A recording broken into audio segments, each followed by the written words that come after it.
오늘의 주요 뉴스입니다. 대검찰청이 이창수 서울중앙지검장의 김건희 여사 조사 진상파악 연기 요청을 받아들이지 않았습니다. 수사에 방해가 되지 않는 선에서 하겠다고 단서를 달았지만 양측의 골은 더 깊어졌습니다. 검찰이 임성근 전 부장판사의 사표 수리를 거부하고 거짓으로 해명했다는 의혹을 받는 김명수 전 대법원장에게 소환을 통보했습니다. 김 전 대법원장이 출석하면 역대 두 번째로 검찰 조사를 받는 전직 대법원장이 됩니다. 판매 정산금 지연 사태가 확산하는 티몬에서 결제와 취소 등 신용카드 거래가 막혔습니다. 이번 사태의 피해 규모가 1,000억 원을 넘어설 것이라는 관측도 나옵니다. 한동훈 국민의힘 신임 당대표가 더 경청하고 설명하겠다며 첫 번째 메시지를 내놨습니다. 윤석열 대통령은 한 대표 등 전현직 지도부를 초청해 화합의 만찬을 열었습니다.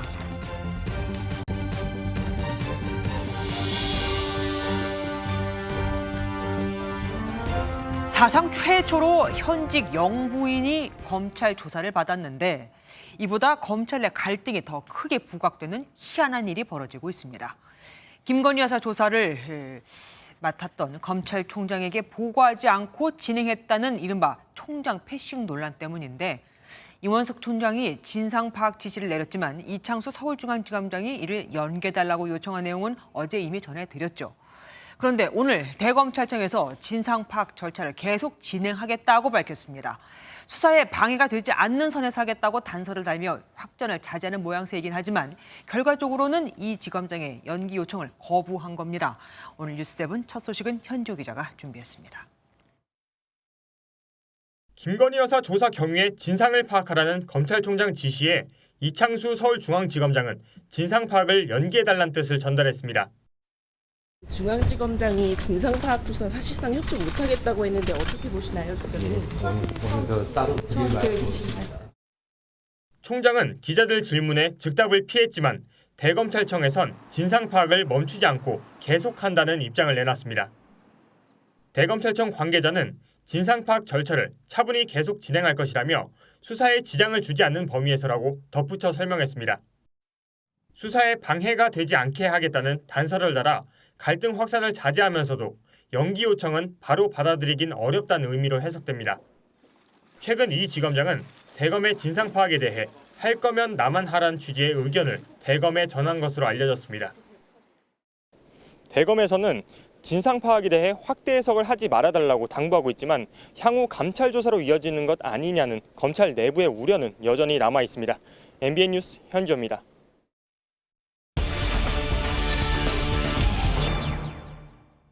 법조팀 우종환 기자와 좀 더 깊이 들어가 보겠습니다. 어서 오십시오. 수사에 지장을 주지 않게 진상 파악을 하겠다. 언뜻 보기에는 한 발 물러선 듯도 합니다. 어떻게 해석해야 됩니까? 이 대검이 완전히 물러섰다고 평가하기에는 어려울 것 같습니다. 이 진상 파악은 계속하겠다고 밝혔기 때문에 이 수사팀으로서는 여전히 압박감을 느낄 수 있을 걸로 보입니다. 그러면 거꾸로 이창수 서울중앙지검장이 진상 파악 연기 요청을 안 받아들였으니까 그럼 대검찰청은 양보한 게 없는 겁니까?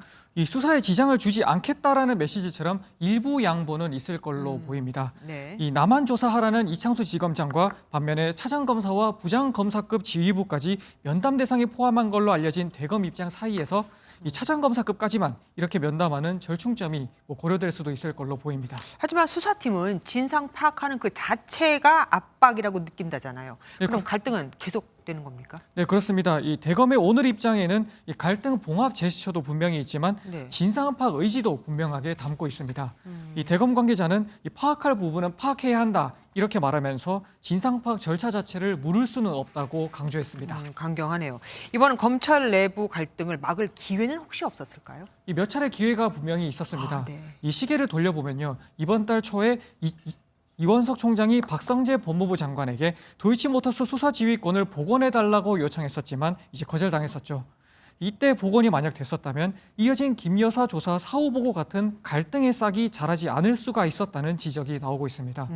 또 다른 경우에요. 혹은 김 여사 조사 전에 이 지검장이 사전 보고를 하고 이 총장과 협의를 충분히 했었다면 또는 조사 뒤에 이 총장이 수사팀의 사기를 건드리지 않는 선에서 이 지검장과 갈등을 봉합했다면 지금 같은 상황은 막을 수도 있었지 않겠냐 이런 지적도 있습니다.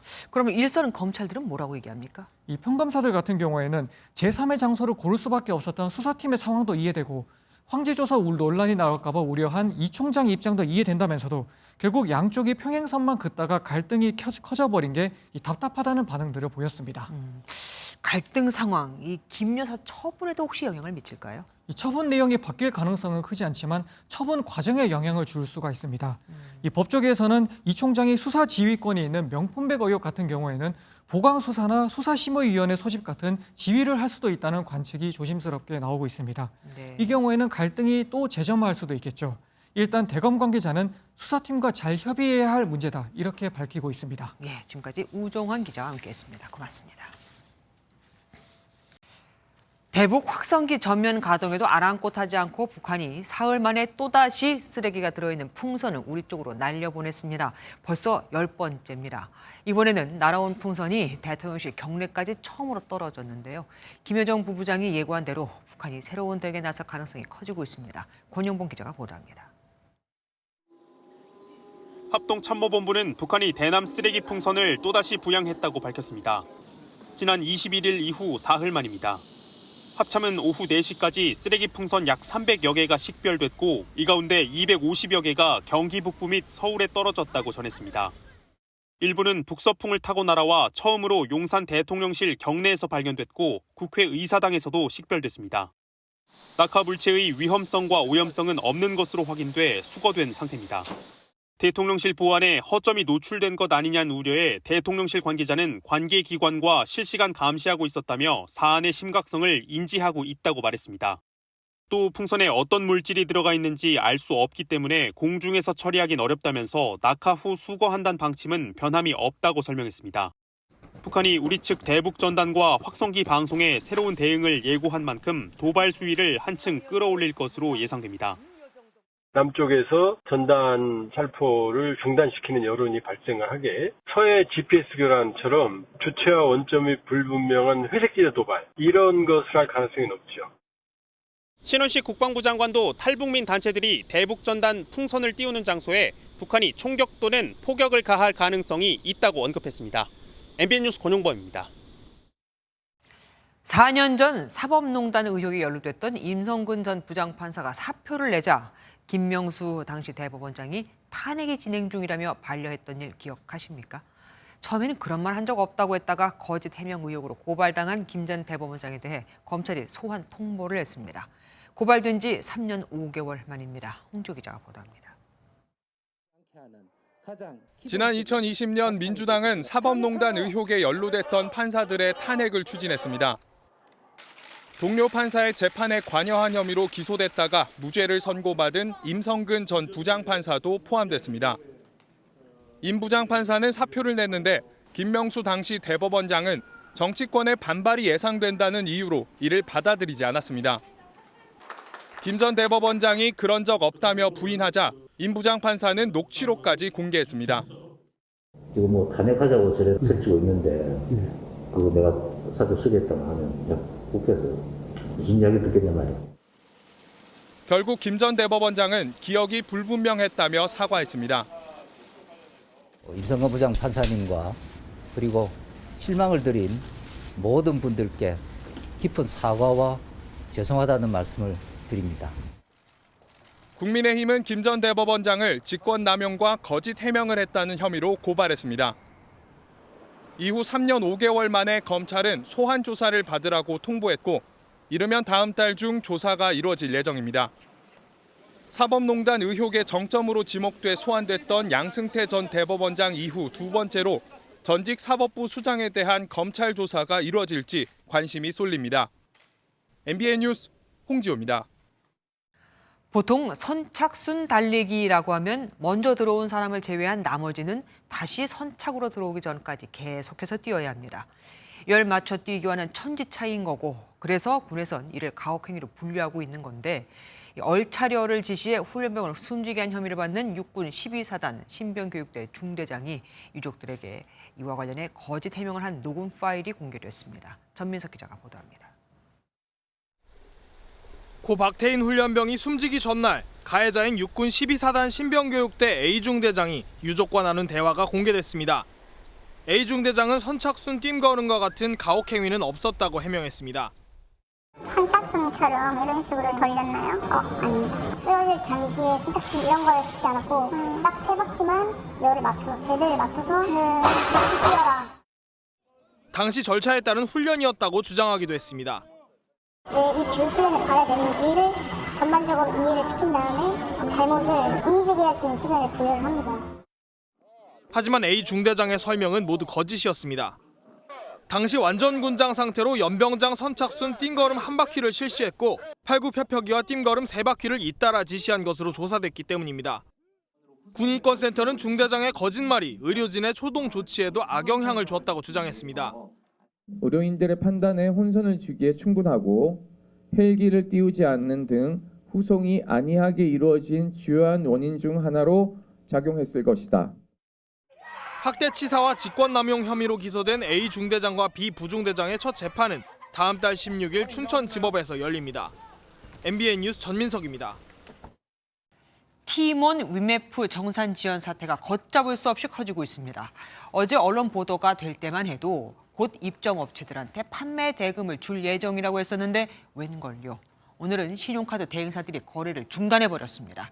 티몬에 1,500만 원을 냈지만 티몬이 여행사에 돈을 주지 않아 여행 상품이 취소될 위기에 놓인 소비자 등등 피해 규모는 최소 1,000억 원을 넘을 것으로 추산됩니다. 정주영 기자가 취재했습니다. 전자상거래 플랫폼 티몬 홈페이지입니다. 결제 방법을 선택하는 화면에서 신용카드 항목이 사라졌습니다.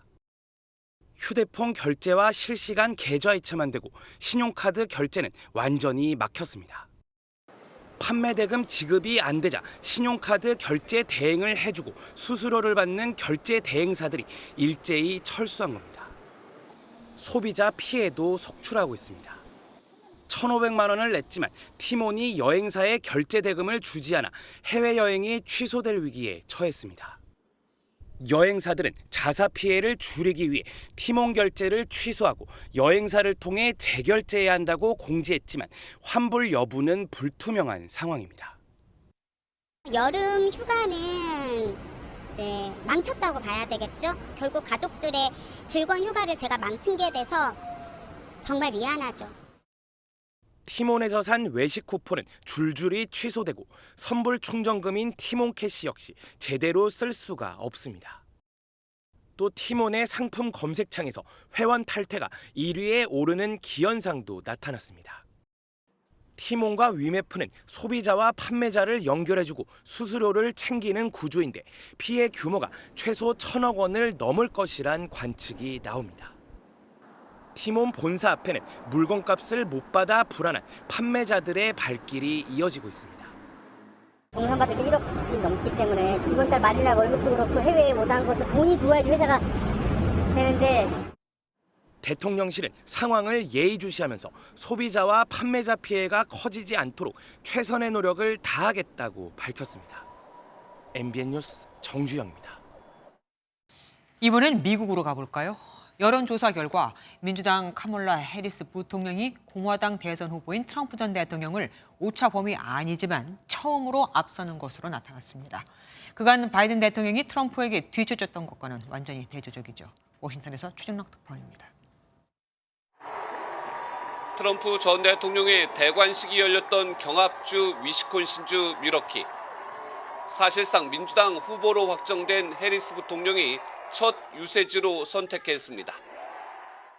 Are we ready to fight for it?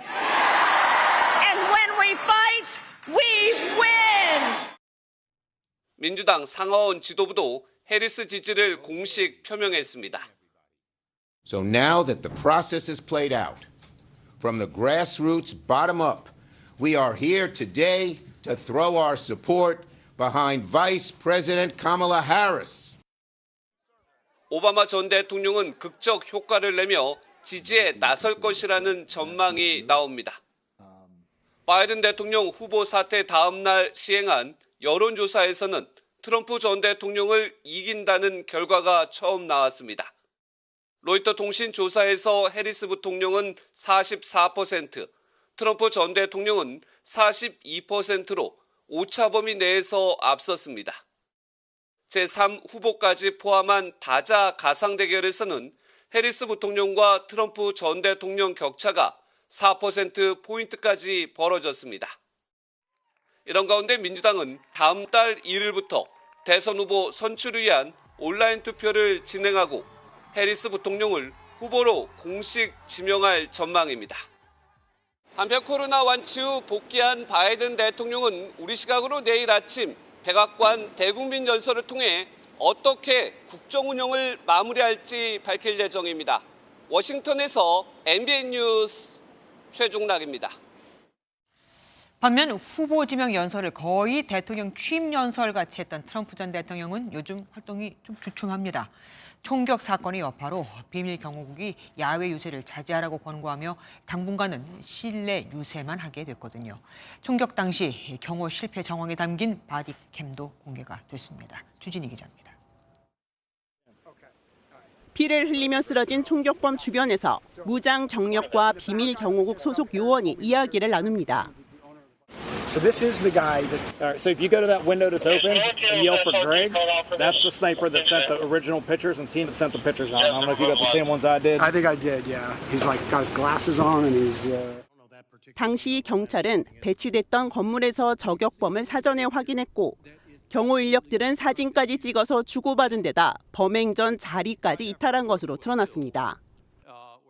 Left the location where they could look out the window to go in search of this person? That is my understanding. 트럼프 캠프 측은 야외 유세 중단을 권고받았는데 대신 수천 명을 수용할 수 있는 장소를 알아보는 것으로 전해집니다. 평소 공항이나 축구장 등 대규모 야외 유세를 즐기던 트럼프 전 대통령의 입장에서는 유세의 효과를 극대화할 수 없는 상황에 처한 겁니다. 대신 트럼프는 기자와의 통화나 SNS를 통해서 해리스 부통령에게 악담을 퍼붓거나 토론을 제안하는 등의 활동만 이어가고 있습니다. MBN 뉴스 주유진입니다. 민심, 공식 업무에 들어간 한동훈 국민의힘 당대표의 취임 첫 메시지입니다. 더 경청하고 설명하고 설득하겠다면서요. 최혜병 제3자 특검법 제안은 왜 거절했느냐고 이재명 전 더불어민주당 대표를 향해 날선 질문도 던졌는데 하지만 취임 첫날부터 야당뿐 아니라 당내에서도 견제구가 쏟아졌습니다. 본격적으로 정치적 시험대에 오른 겁니다. 한 대표의 첫 행보, 정태진 기자가 취재했습니다. 검은 넥타이를 맨 한동훈 신임 당대표가 국립현충원에 들어섭니다.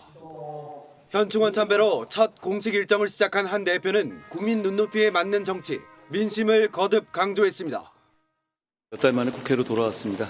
더 경청하고 더 설명하고 더 설득해서 국민의 마음을 얻고 국민과 함께 미래로 가는 정치를 하겠습니다. 이어 대통령실 정무수석과 만나 윤석열 대통령이 보낸 취임 축하난을 전달받았습니다. 대통령께서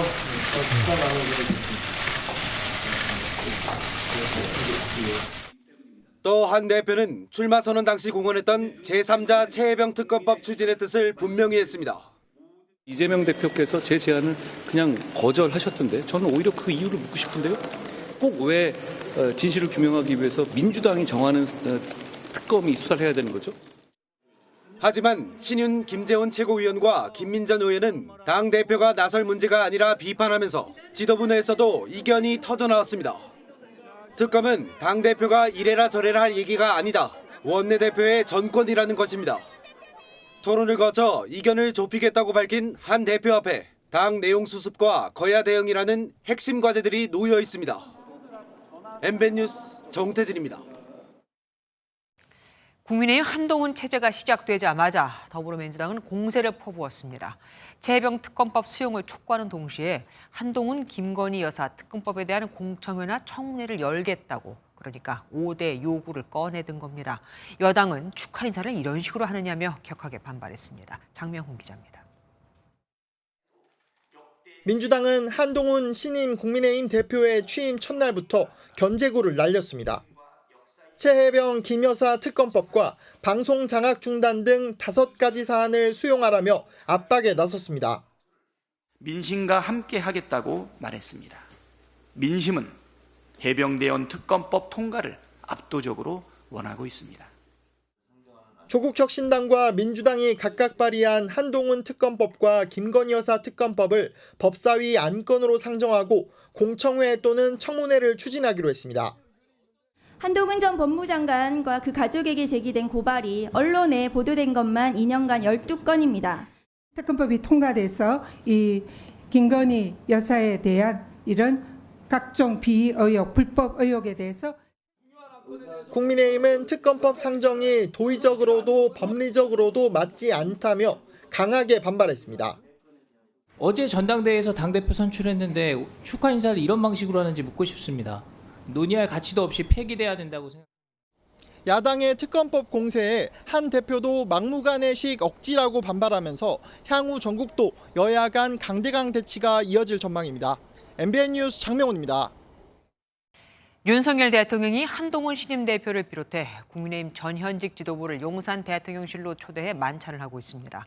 지난해 김기현 국민의힘 의원이 당대표에 당선됐을 때 닷새 만에 만나 만찬을 했던 점을 고려하면 접촉 시기가 상당히 빨라진 겁니다.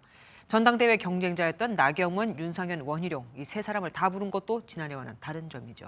대통령실 취재기자 연결해 보겠습니다. 전정희 기자, 지금도 만찬이 진행되고 있습니까? 네, 대통령실 파인글라스에서 지금 만찬이 한창 진행 중입니다. 만찬은 조금 전인 오후 6시 30분부터 시작됐는데요. 만찬에는 한 대표를 포함해 전현직 지도부와 전당대회 출마자 등이 참석했고 대통령실에서는 수석급 이상 참모들이 참석했습니다. 만찬은 90여 분 정도 이어질 예정이고 만찬 메뉴는 삼겹살과 상추쌈입니다.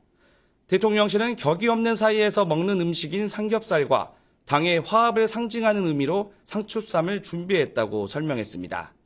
대통령실 핵심 관계자는 오늘 만찬이 대화합의 만찬이 될 것이라고 말했습니다. 대화합의 만찬이라고는 하지만 한동훈 대표가 되면서 윤한 갈등이 재현되는 게 아니냐는 우려도 나오는 게 사실입니다. 이 만찬에서 두 사람의 독대 가능성도 있을까요? 일단 대통령실은 오늘 독대 계획은 없다고 밝혔는데요. 다만 오늘이 아니더라도 일정 조율을 통해 추후 가능성은 열려 있다고 덧붙였습니다. 지난해 김기현 당대표 선출 때는 지도부 만찬이 닷새 만에 이뤄진 것과 비교하면 오늘 만찬은 매우 빠른 조치인데요. 전당대회의 과열 경쟁에 따른 갈등을 서둘러 봉합하고 윤한 갈등의 우려 또한 조기에 불식시키려는 의도로 해석됩니다. 윤 대통령은 어제 전당대회에서도 당정은 한 배를 탄 운명 공동체라며 단합을 강조했습니다. 한 대표 역시 윤 대통령과 목표가 같다며 윤한 갈등설을 일축했는데요. 다만 당선 직후 김건희 여사의 검찰 수사를 두고 국민 눈높이를 고려해야 한다고 밝히는 등 대통령실과 차별화된 입장을 보여 갈등의 불씨는 여전한 상황입니다. 당장은 두 사람 모두 당정 원팀을 강조하며 화합에 나서겠지만 특정 사안을 두고 언제든지 충돌할 수 있다는 우려가 나오고 있습니다. 지금까지 대통령실에서 MBN 뉴스 전정인입니다. 국회에선 이진숙 방통위원장 후보자에 대한 청문회가 열렸습니다. 야당의 탄핵 시도와 사퇴가 반복되면서 방통위원장은 1년 새 벌써 세 번째 청문회가 되죠. 시작부터 신경전은 치열했습니다. 가까이 있지만 멀게만 느껴지는 저 두 사람 사이의 대화부터 말이죠. 차민혜 기자가 보도합니다. 이진숙 방통위원장 후보자에 대한 청문회는 시작부터 신경전이 치열했습니다. 증인 선서문을 내고 돌아서는 이 후보자를 과방위원장이 다시 부르고 귓속말까지 합니다. 저기요, 이진숙 내정자 인사하시죠. 제가 인사하려고 했는데 인사를 안 하고 돌아셔서 가시니까 벌 좀 하잖아요. 그렇게 하시면 안 돼요. 저하고 싸우려고 하시면. 인사하겠습니다. 여당 의원들은 이 후보자를 공영방송 정상화를 위한 적임자라고 평가했고 방통위원장의 업무는 진영주의로 인한 극단적 분리, 극단적인 대립 이런 것들을 막는 방송 환경을 조성하는 게.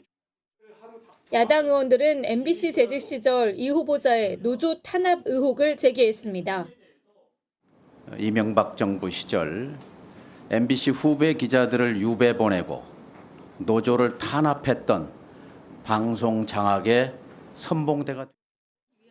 이 후보자는 공영방송이 노조에 좌지우지돼선 안 된다고 밝혔습니다. 언제서부터인가 언론 노조가 주도적인 세력으로 되면서 정치성이 굉장히 강화가 됐습니다. 노조가 중요한 결정을 좌지우지하게 되는 인사청문회가 열리는 회의장 밖에선 언론노조 등이 이 후보자의 사퇴를 요구하는 피켓 시위를 벌였고 이 후보자는 청문회 발언을 통해 사퇴할 뜻이 없다고 잘라 말했습니다. MBN 뉴스 차민아입니다.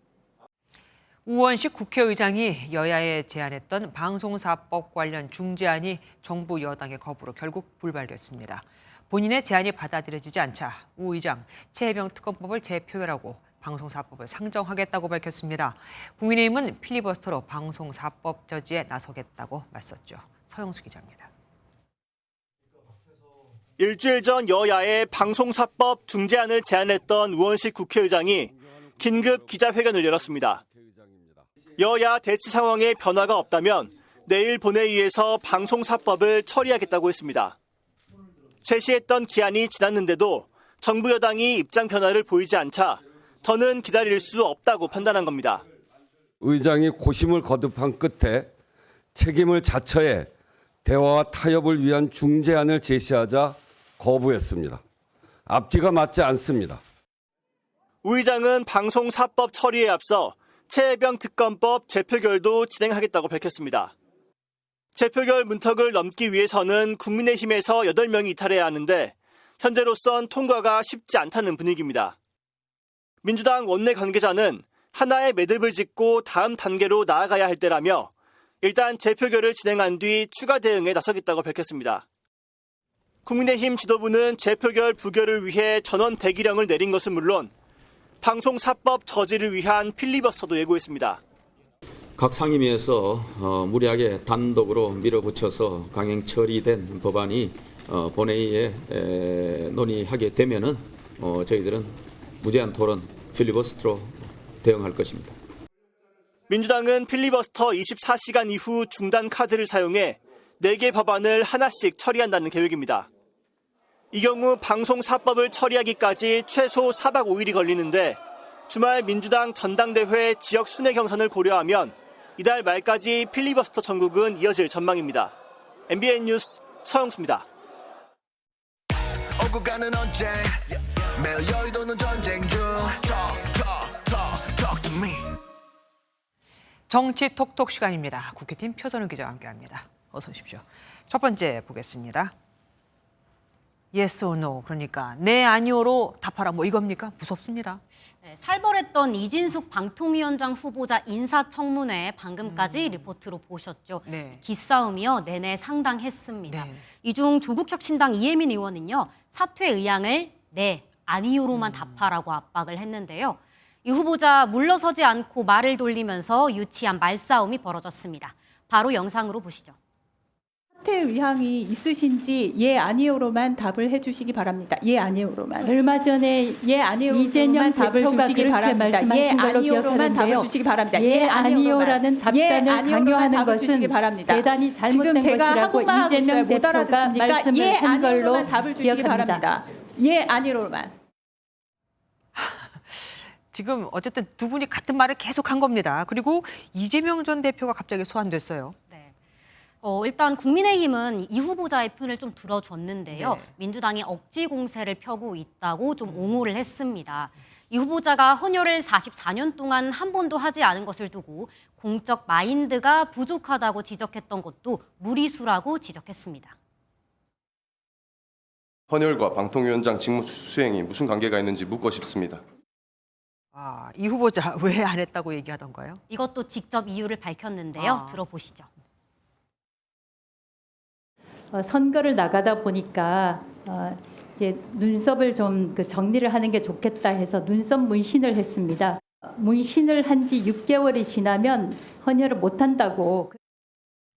이 후보자 6개월이 지나지 않아서 못했다는 말을 하려고 했던 것 같은데 헷갈린 건지 실수한 것 같네요. 요즘 말로 TMI 같은 해명이기도 합니다. 마지막 보겠습니다. 둘 중 하나 죽어야. 김두관 전 의원이잖아요. 두 명이 누굽니까? 김 후보와 경쟁 중인 이재명 후보랑요. 그리고 윤석열 대통령입니다. 네. 윤 대통령과 이재명 후보는 둘 중 한 명이 죽거나 둘 다 죽어야 끝나는 치킨 게임을 하고 있습니다. 저 김두관은 윤석열 대통령이나 한동훈 후보와 언제든지 대화가 가능합니다. 잠깐만요. 대화를 해서 그래서 뭘 해결하겠다는 겁니까? 임기 단축 개헌입니다. 윤 대통령에 대한 국민 여론은 이미 탄핵이나 마찬가지라면서 대통령 임기를 1년 단축하고 개헌을 통해 2026년 지방선거와 대선을 동시에 시행하자는 건데요. 윤석열 정부 조기 종식을 바라는 민주당 지지층의 마음을 흔들 수 있을지 관심이 쏠립니다. 예, 여기까지 듣겠습니다. 지금까지 표선우 기자와 함께했습니다. 경북 봉화군 음독 사건, 이제 의심은 오리고기가 아니라 커피로 쏠리고 있죠. 이와 관련해 경찰이 경로당과 집에서 유의미한 증거를 확보한 것으로 알려졌습니다. 심우영 기자가 보도합니다. 경찰이 집중 감식을 벌인 곳은 크게 두 곳. 사건 첫날 피해자 4명이 있었던 경로당과 사흘째 증상이 나타난 5번째 피해자의 집입니다. 경찰은 옷과 쓰레기를 감식한 결과 유의미한 증거를 찾았다고 답했습니다.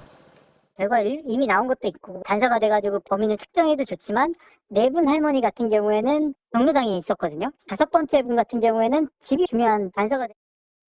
피해 여성 4명은 경로당에서 커피를 마셨고 80대 여성은 사흘 후 집에서 증세가 나타났습니다. 현재 3명은 상태가 좋아졌지만 69살 여성과 85살 여성은 아직 의식도 없는 중태로 사건은 안개 속을 헤매던 것이 사실입니다.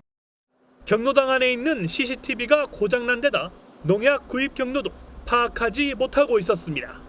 하지만 감식으로 일부 증거가 나온 데다 피해자들과 제대로 된 대면 조사가 곧 시작되면 경찰 수사에도 속도가 붙을 것으로 보입니다.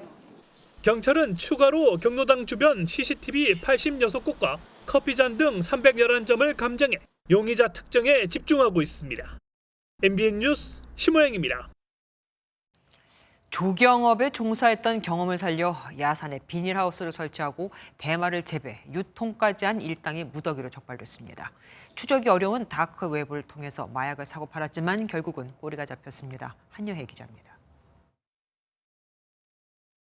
충남 서산의 한 야산에 비닐하우스가 줄지어 있습니다. 내부를 살펴보니 크고 작은 화분에 풀이 심어져 있는데 실은 불법 재배 중인 대마였습니다. 조경업에 종사했던 40대 A씨가 직접 비닐하우스를 만들고 대마를 기르기까지 한 겁니다. A씨는 친인척과 지인 5명과 짜고 지난 1월부터 4월까지 수도권 일대에 불법 재배한 대마와 필로폰을 판매한 것으로 드러났습니다. 범행은 치밀했습니다. IP 추적이 쉽지 않은 다크웹을 통해 구매자들에게 마약을 팔았고 가상자산으로만 거래를 했던 겁니다. A씨 일당은 많은 이들이 오가는 육군사관학교 인근 도로 한복판에 마약을 숨기는 대범함을 보이기까지 했습니다. 하지만 지난 2020년부터 다크웹과 가상자산 전문 수사팀을 운영해왔던 경찰의 추적에 의해 A씨 일당은 꼬리를 잡혔습니다. 지난 2월 다크웹상 A씨 일당의 움직임을 포착, 집중 수사를 통해 가담자들을 순차적으로 검거하였고 26억 8천만 원 상당의 마약류 6종을 압수한 경찰은 A씨 등 10명을 구속하고 구매자 등 50명을 불구속 입건했습니다. MBN 뉴스 한여입니다. 올림픽 파트너사인 삼성전자가 참가 선수들 전원에게 신형 스마트폰을 지급하기로 했습니다. 이번 대회에서는 올림픽 사상 처음으로 시상대에서 셀카가 허용되거든요. 300억 원 가까운 비용이 든다는데 홍보 효과는 어느 정도 될까요? 한범수 기자가 알아봤습니다. 지난 10일 프랑스 파리에서 신형 폴더블 폰을 선보인 삼성전자. 위아래 혹은 양옆으로 펼칠 수 있는 데다 통번역 등에서 AI 서비스를 이용할 수 있다는 점으로 관심을 끌고 있습니다. 우리 삶에 도움이 되는 혁신 기술을 누구보다 먼저 세상에 소개하고 더 많은 사람들이 누릴 수 있도록 파리올림픽 마케팅 총력전에 나선 이재용 삼성전자 회장은 모든 선수단에 이 휴대폰을 무료로 제공합니다. IOC의 공식 파트너사 자격으로 17,000여 명 선수에게 160만 원이 넘는 스마트폰을 제공하는 것인데 약 279억 원 정도 비용이 발생합니다. 이번 대회는 올림픽 사상 처음으로 시상대 셀카가 허용되는데 금메달 329개 시상대마다 선수들이 셀카를 찍는다면 자연스러운 홍보 효과를 볼 수 있습니다. 체험 마케팅 차원에서도 굉장히 효과적이라고 봐요. 직접 찍고 이러는 것들이 사람들한테 좋은 어떤 기억들을 남길 수 있거든요. 삼성전자가 2년 전 뉴욕 타임스퀘어 광고판에 BTS와 함께 신제품을 선보였던 것보다 더 큰 유무형의 효과가 있을 것이란 분석도 나옵니다. 삼성은 한때 폴더블 폰에서 압도적인 존재감을 보였지만 지금은 중국 업체와 엎치락뒤치락하고 있고 최대 경쟁사인 애플도 2년 안에 양산에 나설 것이라는 전망이 나와 더욱 뜨거운 경쟁이 예상됩니다. MBN 뉴스 한범수입니다. 파리올림픽 개회식이 이제 이틀 앞으로 다가왔습니다. 그런데 개회식을 앞둔 파리 분위기가 조금 이상합니다. 기대와 설렘 대신 짜증과 우려의 목소리가 커지고 있거든요. 파리 인플루언서들은 파리에 오지 말라는 글까지 올리고 있습니다. 파리에서 최영극 기자가 취재했습니다. 개회식 성화가 도착하는 에펠탑 앞 트로카데로 광장으로 가는 길에 완전 무장한 경찰과 군인의 군견까지 다닙니다. 취재진이 지나가려고 하자 올림픽 기자증과 함께 여권까지 요구합니다.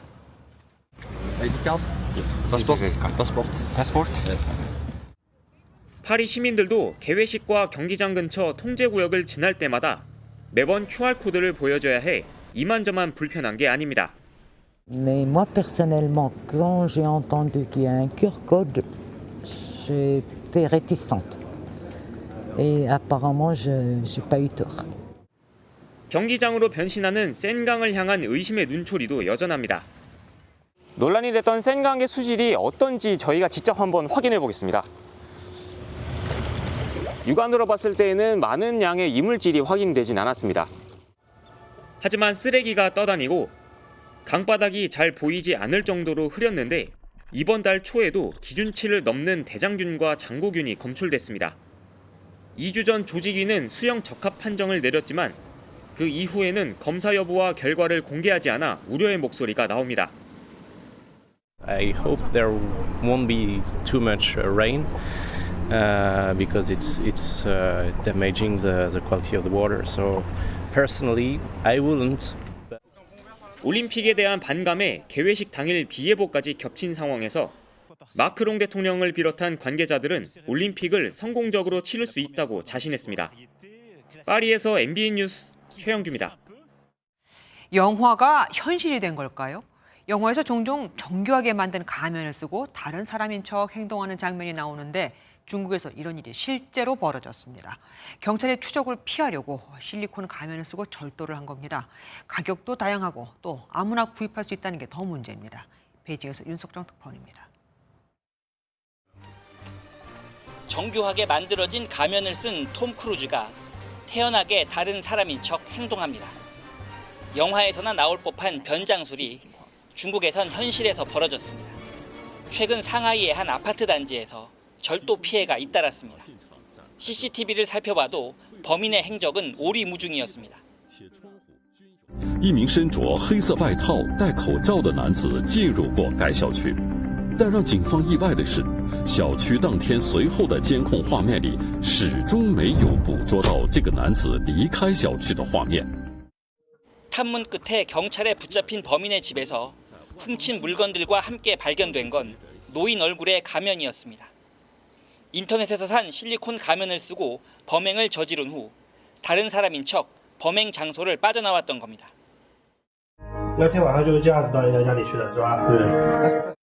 영화나 연극 소품 등에 쓰이는 실리콘 가면은 중국 온라인 쇼핑몰에서 누구나 살 수 있습니다. 몇천 원짜리 값싼 제품부터 웬만한 안면 인식기까지 통과하는 수백만 원짜리 고품질 가면까지 종류도 다양합니다. 온라인으로 사기 때문에 구매자의 신원이나 사용 목적이 알려지지도 않습니다. 중국 경찰도 실리콘 가면을 이용한 범죄가 늘고 있다고 밝히면서 실리콘 가면의 온라인 유통을 제한해야 한다는 목소리도 나오고 있습니다. 베이징에서 MBN 뉴스 윤석정입니다. 에티오피아에서 폭우로 인한 산사태가 잇따라 피해가 눈덩이처럼 불어나고 있습니다. 산사태에 매몰된 사람들을 구하러 간 구조 인력까지 이어진 산사태에 매몰됐을 정도거든요. 확인된 사망자만 최소 229명입니다. 최희지 기자가 보도합니다. 거대한 진흙더미로 변한 산에서 울음소리가 끊이지 않습니다. 걷기도 어려운 산비탈 위를 사람들이 혼비백산에 뛰어다니고 무너진 흙에서 가족들을 찾기 위해 안간힘을 써보기도 합니다. 에티오피아의 한 산악마을에서 폭우로 집안이 약해지면서 두 차례의 산사태가 발생해 최소 229명이 숨졌습니다. አደጋው ምክንያት በተለይ ከፍተኛ ዝናብ ተከታታይ በዘነበ ዝናብ ምክንያት 처음 산사태가 발생했을 때만 해도 사망자는 55명이었는데 2차 산사태 이후 사망자가 4배 이상으로 증가했습니다. 첫 산사태 피해를 돕기 위해 달려갔던 수색대 등 구조 인력이 함께 매몰돼 피해가 급격히 늘었습니다. እስካሁን ድረስ ባለው ሂደት ውስጥ መረጃዎች እንደሚያሳዩት ወደ 157 የሚሆኑ የሞቱ ሰዎች መለየት የተቻለበት ሁኔታ ነው ያለው. በወቅቱ አደጋው በሚከሰት 현재까지 구조된 사람은 5명에 불과합니다. 실종자 수를 가늠할 수 없는 데다 수색 작업이 본격화되면 사망자 수는 더 늘어날 것으로 보입니다. 에티오피아는 7월부터 시작되는 우기에 큰 비가 쏟아지고 산사태가 빈번해 해마다 대형 인명피해가 발생하고 있습니다. MBN 뉴스 최희지입니다. 얼마 전 일명 김영란법으로 정해진 1인당 밥값 상한선이 3만 원에서 5만 원으로 올랐죠. 제한된 선물값도 오를 것으로 보입니다. 지금까지는 15만 원까지로 해놓고 명절 같은 때 한시적으로 2배까지 허용이라고 했었는데 굳이 2배까지 된다고 명시할 필요가 없게 평소에도 아예 30만 원으로 올려놓겠다는 겁니다. 김민수 기자가 단독 취재했습니다. 올해는 추석 연휴가 지나도 청탁금지법상 30만 원짜리 한우 선물 세트를 주고받을 수 있습니다. 이를 위해 국민의힘이 이르면 이번 주 청탁금지법 개정안을 발의하기로 했습니다. 명절 전후로만 가액을 2배까지 허용하다 보니 농축수산물 선물 가액 자체를 올리지 못하는 문제를 해결하기 위해서입니다. 최근 식사비 가액은 5만 원으로 올린 반면에 농축수산물은 기존 15만 원을 유지한 것도 이런 청탁금지법의 한계 때문이었습니다. 만일 현행 법률 개정 없이 농축수산물 선물 가액을 30만 원으로 상향하게 될 경우 설날 추석 명절 기간에는 그 2배인 60만 원으로 상향됩니다. 가액을 2배까지 허용하는 조문이 삭제되면 한 번 정한 농축수산물 선물 가액은 명절과 상관없이 유지됩니다. 가격이 2배로 급등하는 문제가 사라지면서 평소에도 허용되는 농축수산물 선물 가액은 30만 원으로 높아질 전망입니다. 차제에 정부는 식사비 한도 상향 조정과 함께 농축수산물 선물 가액도 현행 15만 원에서 최대 30만 원으로 상향 현실화시키는 부분에 대해 전향적으로 검토해 줄 것을 강력히 요청드립니다. 더불어민주당도 농축수산물 선물 가액 상향에 긍정적인 입장으로 알려져 개정안의 국회 통과는 어렵지 않을 것으로 보입니다. 개정안이 순조롭게 통과되면 다음 달 12일 열리는 국민권익위원회 전원회의에서 청탁금지법 시행령 개정안을 의결할 수 있을 것으로 보입니다. MBN 뉴스 김민수입니다. 3호 태풍 개미가 대만에 상륙했습니다. 상륙한 것도 아니고 먼 해상을 그냥 스쳐 지나갔을 뿐인 필리핀이 이미 전 국토가 물에 잠겼다니 대만 긴장할 수밖에 없겠죠. 대만 당국은 내일 새벽을 고비로 보고 있습니다. 이상혁 기자가 보도합니다. 범람한 하천이 필리핀 마닐라 도심을 휩쓸고 지나갑니다. 온갖 잡동사니 사이에서 거대한 컨테이너 박스까지 둥둥 떠내려갑니다. 도심은 허리춤까지 물이 차올랐습니다. 시민들은 조악한 스티로폼을 탈 것 삼아 침수된 거리를 오갑니다. Kasi ang flight ko ay 12:30 p.m. and I have to be in Bicol University today. 7 a.m. pa ako nagbubuk ng Grab, lahat canceled. 3호 태풍 개미가 뿌린 폭우가 몬순 우기와 겹치면서 마닐라를 쑥대밭으로 만들었습니다. 오전 8시 기준 초강력 태풍으로 격상한 개미는 대만 이란현 남동쪽 195km 부근에서 북상을 시작했습니다. 시속 15km 안팎의 속도로 북서진하면서 오늘 밤 안으로 대만 중북부 해안에 상륙합니다. 최고 1800mm의 폭우가 예상되자 대만 당국은 전국에 휴교령과 휴업령을 내리며 초긴장 상태입니다. 愿他们顺利平安。所有的灾难来的话，我们都接受，保护自己的安全就好了。对。 개미는 대만을 지나 내일 오후부터는 중국 푸젠성에 상륙할 전망입니다. 태풍의 영향으로 통상 7월 말 끝나는 우리나라 장마는 종료일을 예측하기 어려워졌습니다. MBN 뉴스 이상엽입니다. 이렇게 대만이 태풍에 시달리고 있는 사이 우리나라는 찜통더위가 기승을 부렸습니다. 따가운 햇볕보다 높은 습도가 원인이었는데 전국 곳곳에서 습도가 100%를 기록한 곳이 나오기도 했습니다. 오죽하면 공기 속에서 수영하는 것 같다, 어항 안에 있는 것 같다고 할까요? 강세영 기자가 취재했습니다. 강바람을 즐길 수 있는 여의도 한강공원입니다. 비가 그치고 날이 겠지만 그늘막을 설치할 수 있는 구역이 텅 비어 있습니다. 바람과 그늘로도 막을 수 없는 찜통더위 때문입니다. 오늘 한때 여의도의 습도는 무려 100%였습니다. 습도가 높은 탓에 체온 조절이 어려워 하루 종일 후덥지근하게 느껴졌습니다. 충북 보은과 경북 상주도 습도 100%를 기록했고 다른 지역도 습도가 90%를 넘었습니다. 걸을 때 수영하고 있다는 기분이 들 정도입니다. 너무 습해가지고 너무 끈적거려요. 가만히 있어도 땀이 줄줄 나고 어항 속에 있는 것 같아요. 10분만 있다 더 가려고요. 6월 말 폭염이 찾아왔을 땐 습도가 30% 수준에 머물며 실제 기온보다 몸이 느끼는 체감 온도가 낮았습니다. 반면 습도가 높은 요즘은 실제 기온보다 체감 온도가 높습니다. 30도 안팎의 기온만 보고 나갔다가 예상을 뛰어넘는 더위에 깜짝 놀라게 됩니다. 한동안 소나기가 내리고 푹푹 찌는 날씨가 이어질 전망입니다.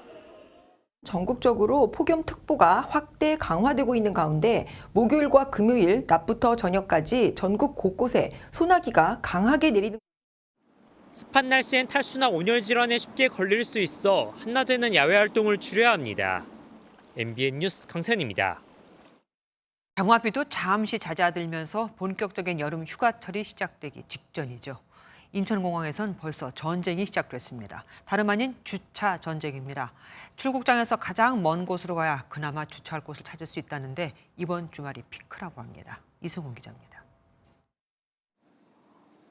인천공항 장기 주차장입니다. 빈자리를 찾기 어려울 정도로 차량이 빼곡합니다. 무작정 주차장으로 들어섰지만 출국장 가까운 곳은 빈자리가 없습니다. 이중 주차는 기본이고 주차 금지 구역인 소화전 근처에도 차량이 서 있습니다. 아무래도 휴가철이다 보니까 공항에 좀 사람들로 많이 붐비고 있어서 본격 피서철을 맞아 앞으로 2주간 전국 공항에는 일평균 45만 명의 이용객이 몰릴 것으로 예상됩니다. 이는 지난해 같은 기간 대비 14% 증가한 수치입니다. 이에 따라 인천공항 주차율은 지난해에 이어 올해에도 최대 136%까지 오를 것으로 예상됩니다. 차량 100대를 주차할 수 있는 공간에 136대가 들어온다는 뜻입니다. 성수기 때는 진짜 잘못하다가는 차를 가져오시면은 비행기를 놓치는 상황이 발생할 수 있을 것 같아가지고 좀 대중교통을 인천공항의 경우 오는 27일에 출발 편승객이 가장 많고 다음 달 4일에 도착 편승객이 가장 많을 것으로 전망돼 주차 전쟁이 예상됩니다. 정부는 주차장 등 공항 혼잡도를 낮추기 위해 제주와 중국, 일본 동남아 노선을 확대 분산해 운영할 방침입니다. MBN 뉴스 이승훈입니다. 포크 음악의 거장 김민기 씨가 반평생을 바친 대학로 소극장의 상징 학전에 마지막 인사를 건네고 천상의 무대로 떠났습니다. 유족과 지인, 후배들은 고인의 대표곡 아침 이슬을 부르며 마지막 길을 배웅했습니다. 이규현 기자입니다. 가수 김민기 씨가 30년 넘게 이끌던 소극장 터에 국화 꽃다발과 생전 고인이 즐겨 마시던 맥주가 쌓여 있습니다. 잠시 뒤 운구차가 도착하자 추모객들이 참았던 눈물을 터뜨립니다. 고인의 영정사진을 품에 안는 유가족들이 마지막으로 극장 내부를 둘러본 뒤 떠나려는 순간 후배들이 고인의 대표곡 아침 이슬을 부릅니다.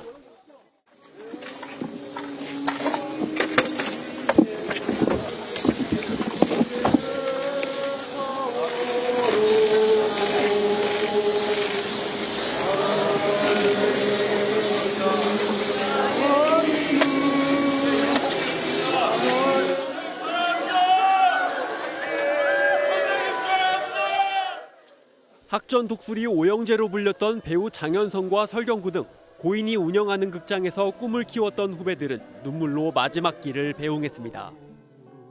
가족장으로 하시기로 했으니까요. 우리들은 여기서 선생님 보내드리겠습니다. 마지막까지 대단히 감사합니다. 나 이제 가노라. 시대 정신을 노래하며 대학로에 배움의 밭을 뿌리내린 김민기는 자신의 대표곡 아침 이슬 가사처럼 모든 것을 내려놓고 영면의 길로 떠났습니다. MBN 뉴스 이규현입니다.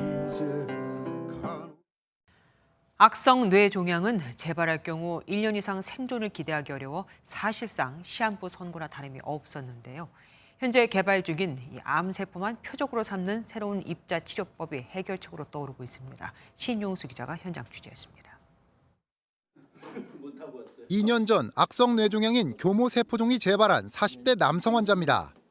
임상시험에 참여한 뒤 현재 회사를 다닐 정도로 건강을 유지하고 있습니다.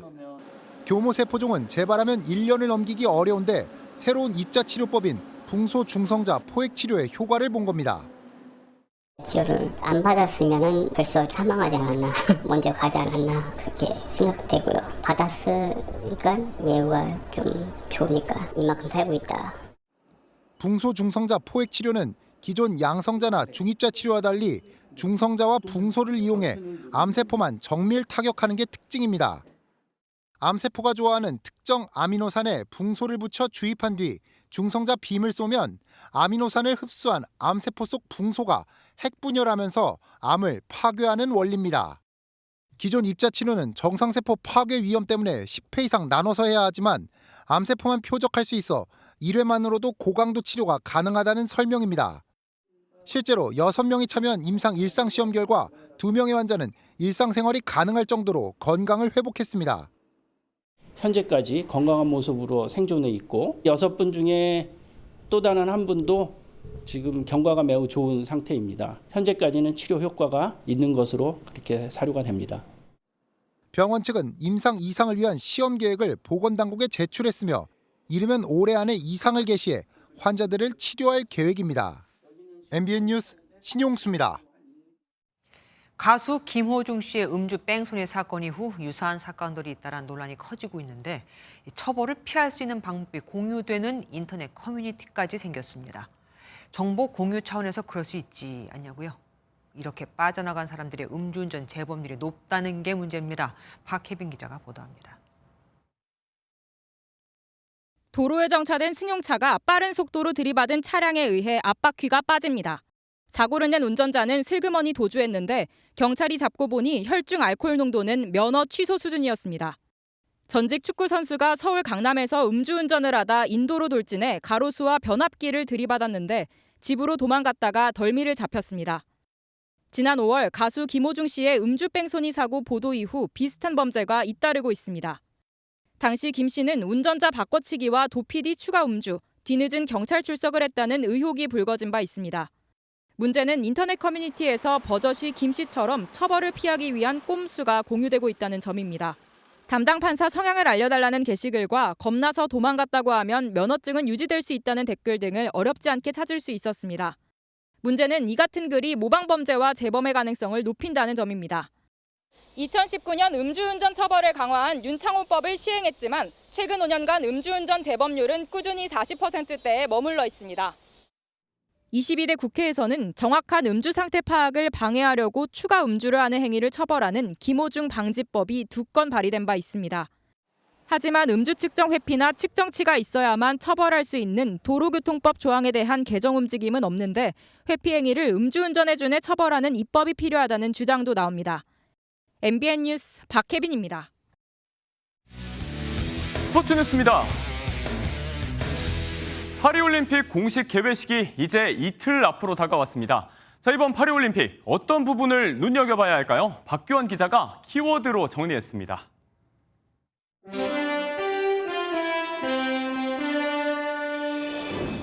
이 사진은 딱 100년 전 파리올림픽에 등장한 최초의 선수촌 모습입니다. 당시엔 선수 3천여 명이 이렇게 파리 근교 오두막집에서 생활하며 경쟁했는데요. 100년이 지난 이번 파리올림픽에는 10,000명이 넘는 선수들이 도시 전체를 무대로 승부를 겨룹니다. 참가 인원 3배, 종목 수는 2배 가까이 늘어났네요. 100년 전 올림픽은 그야말로 남성들을 위한 대회였는데요. 이번 대회는 역사상 최초로 올림픽 출전 선수의 성비를 5대5로 맞추며 100% 성평등 대회를 목표로 하고 있습니다. 이번 올림픽에는 힙합 음악에 맞춰 춤을 추는 종목 브레이킹이 첫 선을 보입니다. 100년 전에는 상상도 할 수 없던 익스트림 스포츠들이 올림픽에 속속들이 등장하고 있는데요. 아시안게임 은메달리스트 국대 춤꾼 김홍렬 선수 멋진 경기하고 돌아올 자신 있죠? 역사적인 순간을 간다는 게 되게 영광이고 축복받은 자리인 것 같아요. 파리 올림픽에서는 조금 더 높은 자리에 올라가고 싶습니다. 올림픽 하면 빼놓을 수 없는 게 마스코트죠. 이번 올림픽 마스코트 프리주는 프랑스 혁명 당시 시민들이 썼던 자유의 모자를 본떴습니다. 패럴림픽 마스코트는 스포츠 의족을 착용하고 있는 모습이 눈에 띄네요. 올림픽 역사상 최초로 장애를 가진 마스코트가 등장했습니다. 자유와 평등의 나라 프랑스답네요. 파리하면 바로 떠오르는 게 명품이죠. 이번 파리올림픽 출전 선수들의 염원인 금메달입니다. 한눈에 봐도 화려한 이 메달은 프랑스의 유명 보석 브랜드가 디자인했고요. 메달이 담기는 가죽 케이스도 세계 최고의 패션 명품 브랜드가 제작했습니다. 명품의 도시답게 눈 돌리는 곳마다 브랜드들의 잔치가 펼쳐질 전망입니다. 기대 속에 개막하는 2024 파리올림픽. 무더운 더위를 우리 선수들이 시원한 경기력으로 날려줬으면 좋겠습니다. MBN 뉴스 박규원입니다. 장맛비가 그치고 무더위가 기승입니다. 현재 일부 강원 내륙과 제주 산지를 제외한 전국 대부분 지역에 폭염특보가 내려진 가운데 중복인 내일도 더위의 기세가 여전하겠습니다. 서울의 한낮 기온은 33도, 전주와 경주, 밀양이 일제히 35도까지 치솟아서 오늘보다 더 덥겠습니다. 저녁이 된 지금 대기가 매우 불안정해서 곳곳으로 소나기 구름이 발달해 있습니다. 내일도 내륙 지역으로는 소나기 가능성이 있고요. 제주도는 내일 오전부터 비가 시작되겠습니다. 오늘 밤 사이에도 대부분 지역에서 열대야가 나타나면서 후텁지근하겠습니다. 중부지방 한낮 기온은 대체로 33도 안팎까지 오르겠습니다. 남부지방은 광주가 34도, 대구도 35도까지 오르겠습니다. 한편 우리나라는 태풍 개미의 간접 영향을 받으면서 모레인 금요일부터 토요일 사이 남해안과 제주를 중심으로 강하고 많은 비가 예상됩니다. 내셨습니다.